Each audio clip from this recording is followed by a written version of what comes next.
Ces 3 pays africains qui ont donc annoncé leur retrait de la CPI, c'est le Burundi, l'Afrique du Sud et la Gambie. On en parle avec Emmanuel Altid. Bonsoir. Bonsoir. Emmanuel Altid, vous êtes avocat au barreau de Paris, vous êtes un spécialiste du droit international, vous avez plaidé plusieurs affaires devant cette Cour pénale internationale, avocat notamment de l'ancien président ivoirien Laurent Gbagbo, dont le procès est d'ailleurs toujours en cours, devant cette CPI.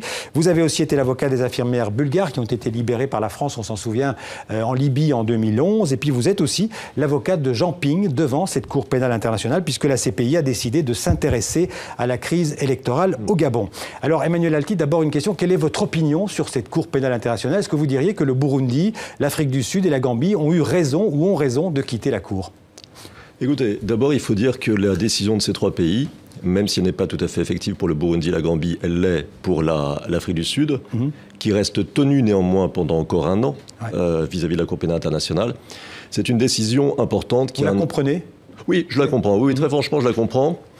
On peut être en faveur de l'établissement d'une justice pénale internationale, on peut être en faveur de la lutte contre l'impunité, on peut être en faveur des droits de l'homme, en faveur du droit des victimes, et en même temps reconnaître que cette Cour pénale internationale ne remplit pas ce qu'on pouvait espérer, n'atteint pas les objectifs très élevés qu'elle s'était donnés. En particulier, on peut critiquer la manière dont fonctionne le bureau du procureur. Fatou Bensouda. Oui, mais elle n'est pas la seule. Qui est une Gambienne, d'ailleurs. Absolument. Et la Gambie est en train de se retirer. Ce qui est évidemment un désaveu politique.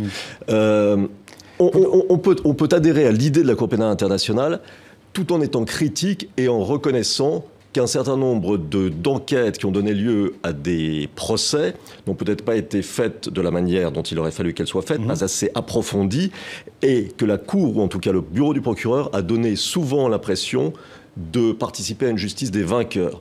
On peut donc comprendre qu'un certain nombre d'États africains se soient étonnés, inquiétés de la manière dont cette justice était mise en place, et qu'ils aient... Ça fait longtemps qu'ils préviennent, on va partir si ça ne s'améliore pas. Et maintenant, voilà, il y a eu un premier pas important. Parce que jusqu'ici, c'est une cour qui ne poursuit que des Africains, il faut le reconnaître.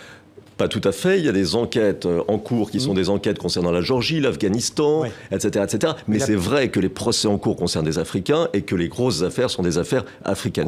Concernent des Congolais de RDC, d'Ouganda, du Soudan, de Côte d'Ivoire, bien sûr. On vient de parler de Laurent Gbagbo, de Libye, du Kenya, enfin j'en passe. Mais beaucoup de pays africains. Qui décide à la CPI de lancer telle ou telle poursuite, ou même dans le cas du Gabon, de lancer une enquête préliminaire? Qui a ce pouvoir de décision? Alors écoutez, quand le pays fait partie du traité de Rome, c'est-à-dire il fait partie des États... Du traité fondateur de la Cour. Exactement. Il peut renvoyer, on appelle ça renvoyer une affaire, ou déférer une situation au bureau du procureur qui enquête et ensuite est libre de décider s'il poursuit ou pas son enquête et ensuite s'il va ou pas au procès, ou plus exactement, s'il va demander l'autorisation au juge d'aller au procès.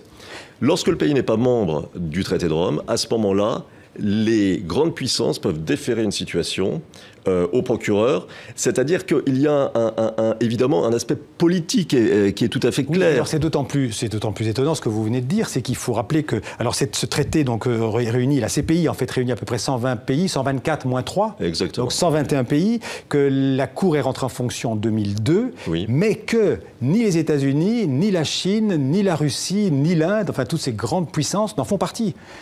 Il se méfie beaucoup. Et il faut dire aussi que cette cour, c'est quelque chose de tout à fait extraordinaire, puisque c'est la première cour permanente, pénale et universelle dans l'histoire de l'humanité. Mais cette universalité a des limites. L'Asie est assez indifférente, disons-le simplement et un peu rapidement, mais assez indifférente. L'Amérique du Sud, il ne se passe pas grand-chose. Donc l'universalité de cette cour, sa légitimité en tant que cour universelle repose sur les Africains, naturellement.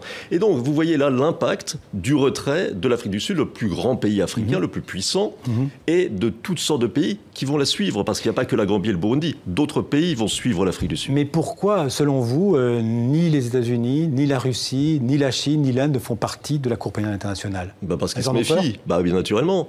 Naturellement, puisque c'est une cour... Alors, évidemment, le procureur peut aller dans un certain sens, enfin il est assez libre naturellement, mais on peut imaginer toutes sortes de pressions s'exerçant et il vaut mieux s'abstenir qu'avoir de mauvaises surprises, c'est ce qu'ont pensé les États-Unis, c'est ce qu'ont pensé toutes sortes de pays qui pouvaient légitimement, il faut bien le dire, s'inquiéter d'une justice qui soit sous la pression d'une forme de politisation. Parce que, en fait, accepter le verdict, déjà les enquêtes de cette Cour, quelque part, c'est perdre une certaine souveraineté. C'est aussi ça qui fait que les grandes puissances ne veulent pas y aller. Alors, la Cour est une Cour complémentaire, subsidiaire, on dit en anglais, c'est-à-dire qu'elle n'intervient que quand les juridictions, les cours, les tribunaux nationaux ne sont pas capables de traiter les affaires de crimes très très graves pour lesquels la Cour a compétence. Mais en réalité, il y a cet aspect politique qui fait que sont envoyées à la Cour des affaires, dont on sait que si elles vont devant la Cour, c'est en quelque sorte on détermine le bon et le méchant. Quand on décide d'envoyer un ancien chef d'État devant... Comme Laurent Gbagbo, par exemple. Comme le président Gbagbo, absolument. Ce sont les grandes puissances qui décident de ça. Et elles décident de ça parce qu'elles ont considéré, avant toute enquête sérieuse, et parce que c'est leur intérêt, disons les choses clairement, parce qu'elles considèrent que c'est lui dont elles veulent se débarrasser. Et en essayant de le délégitimer, en l'envoyant devant la Cour pénale internationale, elles essaient de légitimer naturellement son remplaçant. Vous voyez, donc le problème du procureur, le problème du bureau du procureur devant la Cour pénale internationale, c'est qu'il ne peut pas faire, le voudrait-il, en aurait-il les moyens, en aurait-il la volonté, il ne peut pas faire abstraction de cet aspect politique. Déjà, il n'en a pas les moyens. La Cour n'a pas beaucoup d'argent. Elle manque de moyens financiers. Qui est-ce qui paye cette Cour internationale? Qui est-ce qui la finance? C'est pas l'ONU. Écoutez, la Cour a pas mal d'argent, c'est un budget d'à peu près 130 millions d'euros par an. Mais financé par les États, pas par les États parties. Ça ne dépend pas de l'ONU en tout cas. Non. C'est financé par les États parties. Les États parties se sont réunis, ont décidé de créer cette Cour. Les États parties au traité de Rome, dont on parlait tout à l'heure, se sont réunis, ont décidé de créer cette Cour et de lui donner les moyens de fonctionner. Elle a les moyens de fonctionner. Après, l'utilisation de cet argent, c'est autre chose. Est-ce qu'il est bien utilisé, pas bien utilisé? Est-ce que c'est bien de faire une enquête là et de ne pas faire une enquête là? Ça ressort de la décision libre du procureur. Et c'est là où le bas blesse, vous comprenez? Parce que les Africains perçoivent les décisions du procureur comme politiquement orientées, et orientées notamment contre les Africains. Et tout le problème est là. C'est pas une question de moyens, c'est une question d'orientation. Et c'est une question, je dirais, d'aller ou pas dans le sens des grandes puissances. Les pays africains ont senti, ou cru sentir, ou perçu que la Cour, le procureur, on parle du procureur, allait dans le sens des grandes puissances. Tout le problème est là. Un mot, si vous avez fait allusion en parlant de la Côte d'Ivoire, qui décide que tel ou tel procès se fera devant la CPI ou devant une juridiction nationale? Parce que Laurent Gbagbo, il aurait pu être jugé par la Côte d'Ivoire. Alors, il y a des critères. Il y a des critères très clairs, d'ailleurs. Et si la Cour considère que les critères de la complémentarité, c'est-à-dire de son intervention à la place des juridictions ivoiriennes défaillantes ou des juridictions nationales défaillantes sont remplis, alors la Cour dit oui, on peut se saisir de cette affaire. Emmanuel Altit, en un mot, malgré tout, cette Cour, cette CPI, c'est un progrès pour le droit et la justice internationale? C'est une question extrêmement difficile que vous posez.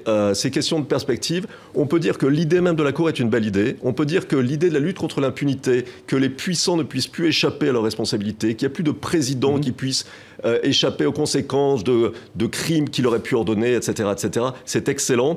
La manière dont c'est mis en œuvre, la manière dont le bureau du procureur met en œuvre cette belle idée est discutable. Et encore une fois, l'attitude des pays africains qui quittent la Cour peut se comprendre. Merci Emmanuel Altit. Je rappelle que vous êtes avocat et donc avocat notamment devant cette Cour pénale internationale. Merci beaucoup. Près de 3 ans après la mort de Ghislaine Dupont et Claude Verlon à Kidal, au nord du Mali, les circonstances de leur décès restent toujours aussi floues. Qui sont les tueurs et les commanditaires? On ne connaît toujours pas non plus le mobile et les circonstances exactes de leur mort. Le commentaire de Nicolas Georges sur des images de Julien Munster. Une exposition pour ne pas les oublier. Ce jeudi, les amis et les proches de Ghislaine Dupont et Claude Verlon se sont retrouvés à Paris pour le lancement de l'événement. Eux qui attendent toujours des réponses après leur assassinat à Kidal au Nord Mali, c'était le 3 novembre 2013. On a véritablement l'impression qu'il y a du côté, en effet, de l'exécutif, en tout cas un manque de volonté évident à ce que la vérité sorte. C'est vrai aussi du côté malien. Si nous n'avons pas, nous, les réponses que nous cherchons à obtenir, nous savons qu'il y a des gens qui ont des réponses. Nous savons que le ministre de la Défense a des réponses. Il a évoqué, il y a quelques mois, avec nous, la trahison dont auraient été victimes Ghislaine et Claude à Kidal. Car 3 ans après, l'enquête avance très lentement et de nombreuses zones d'ombre persistent. Par qui les 2 journalistes de RFI ont-ils été tués? Dans quelles circonstances et pourquoi? Eux qui étaient spécialistes de l'Afrique et habitués des terrains difficiles. Claude Verlon et Ghislaine Dupont avaient fait le choix de se déplacer à Kidal en pleine campagne législative pour donner la parole aux Maliens qui vivent en zone dangereuse. Ils avaient été enlevés en plein jour avant d'être exécutés, froidement. Un double assassinat revendiqué par le groupe Al-Qaïda au Maghreb islamique quelques jours plus tard et qui avait suscité l'indignation. Assassins et commanditaires, eux, n'ont toujours pas été appréhendés. Les proches des deux journalistes espèrent une chose désormais, que la justice française et malienne collaborent plus étroitement sur ce dossier pour enfin faire accélérer l'enquête.